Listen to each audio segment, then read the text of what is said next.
everyone. Okay, both moms and daughters can learn new ways to get along and communicate better. Now, moms can learn to offer praise instead of criticisms. That's big. Daughters can realize that moms often say things that they don't want to hear.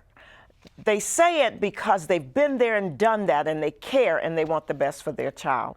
In these final moments, let's talk about some strategies that we can use to bring healing and forgiveness to this difficult, nested relationship between moms and daughters. All right? Do we want to mention those relationships that are not only difficult but are really devastated? Yeah, let's talk about it. Okay, because we talked about misattunement, but when there is a mother who absolutely does not know how to parent and does not parent, and there's not that bond or care for the child, or maybe she's has a substance abuse problem and has removed herself from that role, there can be a lot of anger from the daughter, from the children toward the mom. Absolutely, I agree with that. And we can't just sort of press forgiveness there. We have to give that person an opportunity to kind of acknowledge and own what they have feel like they lost. So I like that, because you're saying we can't just jump to forgiveness, just teach me all this stuff on forgiveness. There's a step in between that I need to cleanse, I need to grieve. Yes. I need to talk about this. And even if, I love when Tyler Perry says, you know, back in the day, I couldn't afford you as a psychologist, you know what I mean? But Johnny down the street would sit on the bricks with me and talk about it. You know, you got to be able to cleanse, you know. So what do you say about that? I think forgiveness, we have to look at what its purpose is. A lot of times we think it's to make our offender feel better. It isn't. Forgiveness is for us, so that we don't remain stuck at that place, so that we could go on with our life, carrying that around. It's just very painful. And so we forgive, not so much so that you feel better. You may never know I forgive you. You don't have to know I've forgiven you. I've just said, look, I'm going to let that go and find a way to move on and have a healthy life. You're the psychologist. I've talked to women who said, I just can't let it go. I'm not there. I hear you, I believe you, but I just cringe. It's just all in my bones. Where do I go then? I want to get to forgiveness.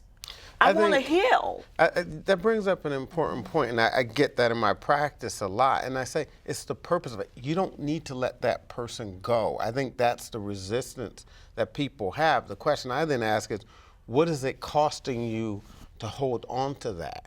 What price are you paying? How is it affecting your health? How is it affecting your ability to have joy, to love others? Is that person worth that price? So it doesn't mean we're going to instantly snap it, but we start to, remember I said, shift the context. Okay, shift the context. And we have to make sure we understand what forgiveness is. It's not restoration.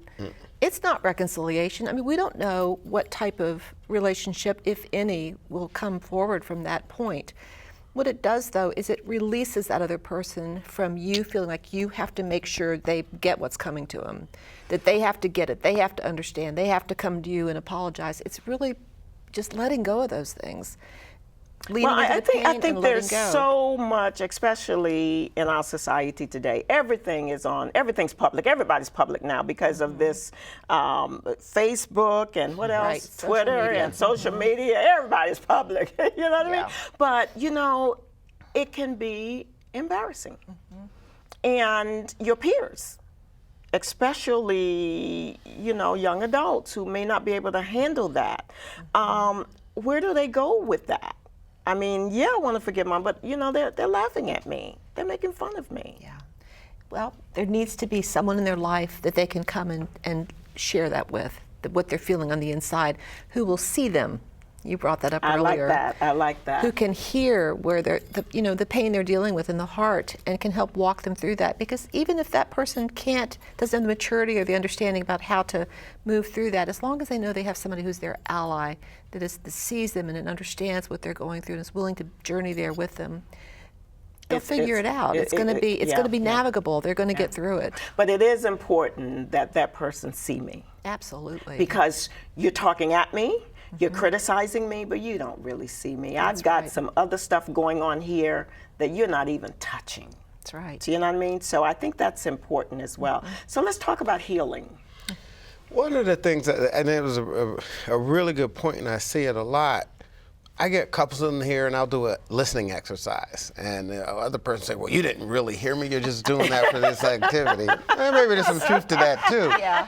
But we have to accept that we don't have to be heard completely. We don't have to be understood. Like you said, the person that's the perpetrator, they're not coming to apologize, and they're probably not empathetic enough to make you feel they really got it. Right. So we have to accept that that's an ambitious and a lofty goal, maybe even an important goal, but it's not essential. For me to be free. Precisely. It's not essential that you completely get me. I know I had a couple, and this one woman actually had gotten pregnant when she was 14, and she just wanted him to get it. I said, "Ma'am, I listen all day to people. I can't get it. I'll never know what it's like to be a 14-year-old who got pregnant and how lonely, isolated you felt. I'll never know that in life.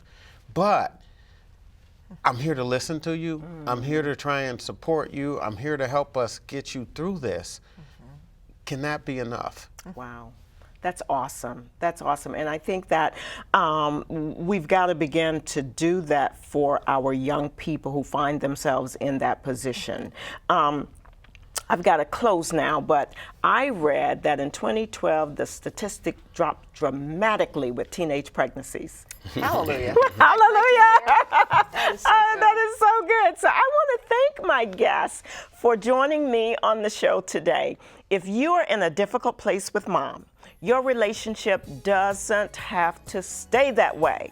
Set aside your pride and learn new ways to communicate. Look for ways to be sensitive and, above all, appreciate your mom while she's alive.